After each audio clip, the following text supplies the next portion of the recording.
Welcome to Design to Move, a weekly functional movement series reviewing common movement impairment syndromes, muscle imbalances, and injury cycles and how to correct for them.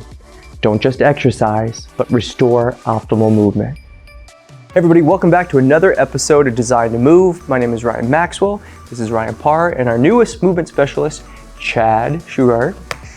We're going to talk to you guys about another distortion pattern. This has to do with the impingement of the rotator cuff at the shoulder. This is called subacromial impingement. A lot of times people get pain in their shoulder because the space between the shelf of the shoulder joint and the head of the humerus becomes compressed, and this starts to break down the actual connective tissue of the tendons from the rotator.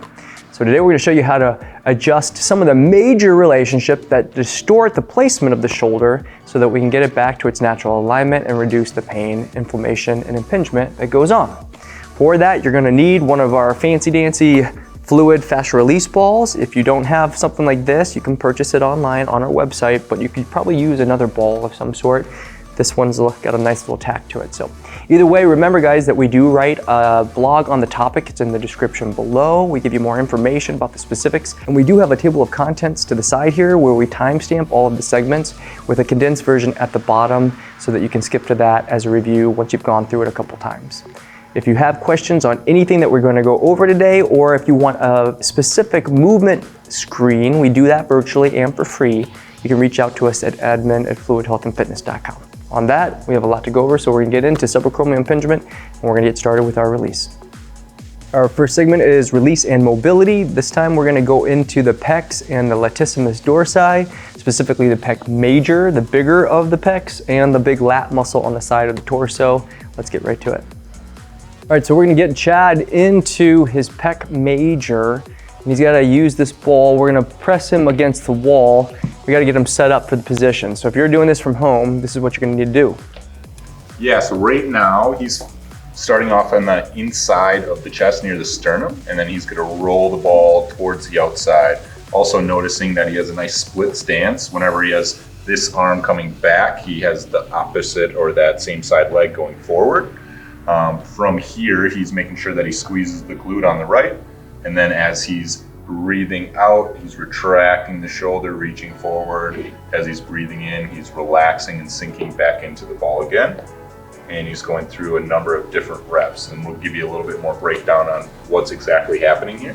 Yeah, so as he goes through that arm position, he's drawing the arm around, or the scapula around his rib cage. So he's using the muscles that retract the shoulder blade down and back as he pulls his arm back. So what he's trying not to do is pull the arm back so far that his arm starts to internally rotate. Now remember, if the scapula doesn't have enough glide or posterior glide, that means that there's going to be a potential of it knocking in, or that arm rolling into the head of the acromion.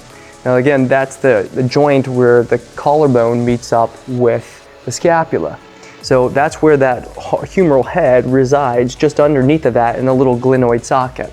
So if that gets rotated back too far and the pec is too tight, it has a tendency to roll the humerus forward and then pull the scapula with it, increasing or decreasing the space of that cavity and then leading to the impingement. So what you're going to make sure is as you draw that arm back, you're going to glide it around the ribs. You're going to keep the rib cage down by bracing those ribs down, and you're going to only open the arm up until you see the shoulder begin to want to shrug or rotate internally and inferiorly. If you see that, that's a good indicator to stop, because it's actually going to make the area even more sensitive. So as you breathe out, it'll stretch through the pec, draw the sternum down, and then as you breathe in, you'll sink and allow that ball to sit into the tissue. And then you'll notice that you can get deeper and deeper into the fibers, and then you get more extension out of that muscle. Okay, so that's your pec. You're going to shoot for about a minute or two on either side, and then we would get to the lats. So the lats, or the latissimus dorsi, are the muscles that basically extend the arm behind you, so they pull the arm back when they flex. They also help to internally rotate the arm. So the muscle attaches back here at the thoracolumbar fascia. It sweeps around the thorax, comes up under the armpit. It will lay on top of the scapula, or the shoulder blade, comes around and then attaches into the humerus up the top of the arm. Now again, when it flexes, it pulls the arm back, it internally rotates, and it helps to hyperextend the lower back. A lot of us, because of our pelvic positioning, have overengaged latissimus muscles. They help to support the pelvis more than they should. and that will impact the shoulder placement. So we want to get that out of there. So when you identify where you want to put that ball for the soft tissue drill, you're going to want to make sure that you stay in the belly of the muscle around the chest wall, almost up to the pec, and you're going to be underneath the scapula. So you don't want to be directly on the scapula, you want to be underneath in the belly of the muscle. So Chad's going to put the ball there, and he's going to get into a position on the wall so that his body would resemble how he would look when that muscle would be in a state of stretch. And this would be when his arm would be outreached into flexion, right? His arm would be coming up, and he would be doing the opposite of that internal rotation. So he's supinating the palm. Now again, this would look just like running or gait or walking. His arm is outstretched out in front. His opposite, or the same side of the body, the leg, is going to go back into extension, and he's going to make sure that he stabilizes his pelvis by clenching his glute. That glute's going to help to stabilize the hip, and he's going to breathe in as he draws that arm up, and then breathe out, and relax the arm back down, sinking into the belly of the muscle. So this is, again, a soft tissue mobilization drill using an active release of the latissimus. Now again, what we're going to want to be mindful of is if you're in an acute acromial impingement stage and that shoulder is painful, putting more pressure on that muscle will pull that arm internally and maybe even aggravate it. So if you're feeling that, number one, if there is pain at all and it lasts for more than 7 days, you probably should go see a physician, number one. Okay, medical disclaimer. Okay, but if it's not, and you put pressure into that and it makes the front of that shoulder shelf or maybe even the back of the shoulder shelf start to tweak out a little bit, then reduce the pressure on the ball and make sure you don't lift the arm up as high. Okay, only stay within a pain-free range of motion. You don't want to provoke it by actually making it even more irritated. That's the exact opposite of what we're trying to do, right? So again, he's going to breathe in, draw the arm up into flexion, supinate the palm, draw the other arm back around, engage the lat on the opposite side. So this one wants to let go a little bit, and then come back down, breathe out, and then just fall into the ball. Notice his hips are nice and stable. He's got a diagonal lean into the wall, so he has enough pressure. And each time he lets go, he can fall back into the ball. Nicely done. So that's going to be for, again, another about minute, 2 minutes on either side. It feels really good. You'll notice that as you go through this, your arm can go up higher and higher, and you may not get as much pinching, or hopefully no pinching, and that'll allow you again to help get that shoulder blade back where it belongs as you draw the arm up overhead. That brings us to the end of lats. Our next segment is activation. Here's where we show you how to engage muscles that are traditionally underactive. It's normally because the muscles are too tight and pulls it into length. And this one is actually not directly related to the shoulder. It's going to be the transverse abdominis, the muscle that holds your ribs down. Rib cage position is very important when it comes to acromial space. So we're going to make sure that we target that today. So let's get to it. All right, so we got Chad on the table here, and we're going to get into our transverse abdominis. It's the deeper abdominal muscle. It helps to support our pelvis. And again, the question is, why are we addressing the abdominals in relationship to the shoulder joint? Why is that important? Because everything on the body is connected, and we specifically know that there is a large balance center at the pelvis. And if you were to do this at home, if you were just to bring the pelvis underneath and squeeze the glutes, you're going to notice that the shoulders start to actually come back and sit into a better position. And if you bring the pelvis forward, you're going to notice the weight shifts on your toes, and the ribs collapse and the shoulders start to come forward. So one thing that we want to be aware of is that if we don't have enough abdominal strength, it starts to affect the motion of the shoulder. So the first thing that we want to have in place is this strong structural stability at the core. So that way when we do use the shoulders as we go into more complex movements, they're safe, stable, and they move in a better fashion. Yeah, absolutely. So he's going to engage his transverse abdominis, pull his ribs downward. So they're going to go in and down inferiorly. Remember, the abdominals attach 5th to 12th rib around the 12th transverse and the external obliques. Okay, so we're going to pull that down. And then as he does that, really overemphasize it here, Chad. Breathe out deep. You'll notice that the shoulders start to roll forward. On expiration, the shoulders rotate internally, so they depress and go internal. When you breathe in, hyperextend, arch the back, the shoulders go into protraction and they elevate. So that's the mechanics of the scapulothoracic rhythm, and understanding that if your back is hyperextended, you're gonna have a tendency to have the shoulders lifted, right? So they're gonna go into protraction or rather retraction in elevation. Now that's not their normal position. So if I go down into a flexed position, the shoulder is going to go down with it. It's elevated and now it's rotated forward. And that again is where we start to see the impingement cycle occur. So what we're trying to do here is orient the ribs, get the abs to pull the ribs down, and then glide your shoulders back towards your spine and depress them down. There's a counter pressure there, right? So the flexors of the abdominals or of the spine is pulling the ribs down, and the extensors or the retractors of the shoulders are working against that. So do you feel that, Chad? So what we want to do is try to lay those arms nice and flat. Palms are going to come up into supine position.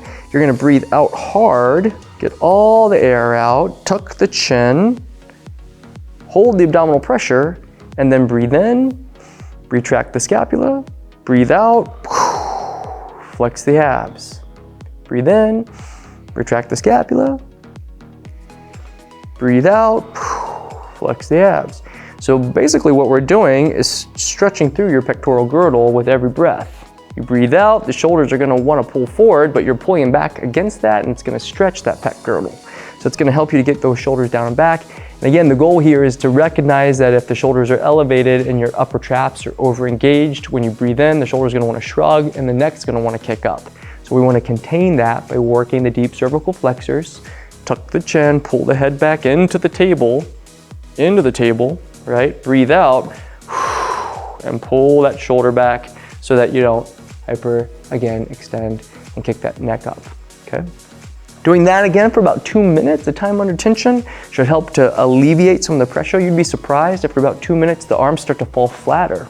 You don't feel like it's such a strained position to try to fight it, and then it'll set your shoulders up for the next activity. So do this for about 2 minutes, breathe in for 2, breathe out for 6, try to depress and retract the shoulders. And again, as you breathe in, make sure your chin's tucked and you're pushing your head into the ground or the table without creating extra strain around the neck. If you have questions, again, reach out to us at admin@fluidhealthandfitness.com. Third segment is integration. Integration is about sequencing multiple muscle groups to fire in the order that they're supposed to create efficient movement. So today we're going to show you how to get into another gait pattern with a single leg balance position where we work on the mechanics of the scapula around a fixed rib cage position. This is called scapular thoracic rotation. We're going to show you how to do that with an exercise band. So we got Chad set up for a single leg balance position. You'll notice that we've got this exercise band anchored to the wall at about the height of his eye line. And he's gonna use just a little bit of extension pressure to draw the arm back behind him. Now remember, if the shoulder is unstable and there's a propensity towards this internal inferior rotation, and again, abduction of the scapula, meaning that it's rotating away from the spine, there's a chance that when you draw your arm back like this, the humerus is gonna rotate forward and internally. And that's where we're gonna see that decrease in the acromial space. So that's something to keep in mind as we do this movement. We wanna be very precise about the ability to hold that scapula isometrically back into retraction and depression. So think about doing the opposite of a shrug. You're gonna depress, okay? Now that's gonna use the serratus muscle that we're gonna target in the last segment here, but we're gonna depress that shoulder down. And what we're gonna try to do is an opposing action. The ribs are gonna come inward into protraction by engaging his external oblique. You're rotating almost the torso inward, and then the shoulder is gonna rotate against it behind the torso. So if the pec is too tight, guess where that torso is gonna go? It's gonna go with it. So you're gonna actually rotate open through the ribs. So that's a good indication that this guy is too tight. It's grabbing from the arm, gripping from the sternum, and opening your body up. Now that's exactly what we don't want to do. We want to isometrically stabilize the rib by engaging the oblique on that side and then glide the arm around. Now that's exactly what you do when you walk. As you bring your leg up into flexion, the pelvis will drop down, the back will start to go into flexion, and you'll start to use your abdominal on that side to help to support the ribs, okay? So that's gonna pull the rib down. So he's gonna, again, pull that leg up, pull the arm back behind him into extension, and really work on the small isolated mechanics of the external rotation of the shoulder. Now, if you notice that you're moving more through the rib than the arm, and we're kind of defeating the purpose here. So I'm gonna have Chad clench that ab down harder still, and then glide the shoulder around it in a more isometric fashion. There you go, that's perfect. You'll also notice that his head is directly in line with his shoulder joint, and the shoulder joint is in line with his hip bone, the greater trochanter. And that's gonna show up as a perfect vertical center of mass. That way he can move his body in the way it's intended. And you'll also notice that as he lifts the leg up in flexion, that his other hip bone doesn't rotate outward. So what you'll notice again is if he lifts this leg up too high, the opposite hip might actually start to go the other direction or even this way, open. Okay, so if it starts to open up and your other opposite pelvis rotates this way, again, you're starting to lose form and stability through the pelvis. So do not do that. Make sure that you only lift the leg as high as you can without the external rotation in the opposite hemisphere, okay? So doing that will allow you to isolate the scapular retractors. Hopefully you'll be able to work some of the depressors of that shoulder, and it'll help to get the realignment of the shoulder blade in relationship to the global kinetics that are happening during gait. Okay, so we would do 2 sets of 20 repetitions on both sides. Make sure to move in a pain-free range of motion, and that would bring us to the end of this position. Our last segment is strength. Here's where we show you how to target muscles that specifically need to be stiffened, or their passive tone, where they fall, needs to be increased. So what we're gonna do is target the anterior serratus muscle. It helps to depress and retract the shoulder back and down to increase the space for the humerus to move in. So let's get to it. All right, so the last move that we're gonna do is called a serratus press. So this is an anterior serratus press. It's a position where it's a pressing position. So basically what it does is it initiates the positioning of the shoulder when you go into a push or a pull. Now remember, the serratus muscle is a muscle that fans up from your rib cage underneath your scapula. It allows your shoulder to protract, but in rest, it also pulls the shoulder down posteriorly. So it inferiorly, posteriorly pulls the scapula down. Pretty important, because if that shoulder blade is rotated forward anteriorly, it's gonna again create that impingement. So most of us who have some type of impingement have very weak serratus anterior muscles. They call it the boxer muscle, because again, boxers would use it quite a bit. Now again, what we're looking at is the scapular glide around the rib cage. We've been talking a lot about the rib cage, so it's important that we focus on that as well. Now, when the arm goes into protraction, this would typically be when the opposite hemisphere would be in flexion during gait. And recall that when that happens, the leg on the same hemisphere is in extension, meaning that the butt would be in flexion. So his glute would be flexed to hold his pelvic line so that he can orient his rib cage the right way. So again, he's gonna push into the wall, glide the shoulder blade around the ribs forward. He's gonna clench the glute, and then he's gonna breathe out and slide that arm back around the rib cage. He's gonna breathe in, press the shoulder around the rib cage, holding the glute, and then breathe out, pull the ribs down, and glide the scapula back to its resting position. Breathe in, push through, and we're gonna wanna see a lot of glide through that scapula without the thoracic rotation, and breathe out, gliding that shoulder back. Okay, beautiful. Scapulothoracic glide. Now again, the serratus is going to help to hold that shoulder back. If at any point you go through this position, the shoulder begins to shrug and you start to feel pinching in the front of the shoulder or even in the back of the shoulder, you're gonna wanna reduce that range of motion and maybe even bring the arm down just a little bit. It's not a ton of load on this hip, again, or on the shoulder. He's just working basically maybe 15, 20 pounds of pressure from his body weight. And again, he's keeping his head in line with his thorax, in line with his pelvis, and making the movement happen around the rib cage. Do 2 sets of 20 on both sides of the body, and that brings you to the end of the strength phase. All right, guys, that brings us to the end of another segment of Design to Move. Remember, this one was on subacromial impingement. It basically means that the space from the humerus, or the upper arm bone, between the joint surface and the humeral head becomes compressed. And then we have the rotator cuff impinge down on or pinch down on. Now that can lead to all sorts of injuries down the road. If we start to erode with that, we get a lot of fluid buildup, and then the whole shoulder joint becomes unstable. That can lead to pain into the neck, into the cranium. So a lot of this is preventable and it's typical. So we want to make sure that we understand if there is pain and it's chronic pain, you may want to approach this by going into a physician and taking a look at it. There might be something serious. If this is just something where you exercise, you're doing some pushing or pulling and you feel that irritation in the shoulder, a lot of times it's just because it's not generally stable enough at the scapula. And by reducing those muscle groups around the pecs and the lats, your bigger superficial muscle groups, it's going to help to realign the shoulders and get the intrinsics, the smaller muscle groups, to hold those shoulders back. Also remember that the placement of the shoulder is relative to the rib cage. So if we don't engage the diaphragm in the right way, our breathing muscles, by supporting the ribs with our abdominals like we did today, then the placement of the shoulders are going to be impacted. So we want to make sure that we get that in alignment and recognize that the body moves as a collective whole. Again, if you have questions on any of this stuff, we would love to hear from you. Remember, we do give you a virtual assessment for free if you want the specifics on your own body, and you can reach out to us at admin@fluidhealthandfitness.com.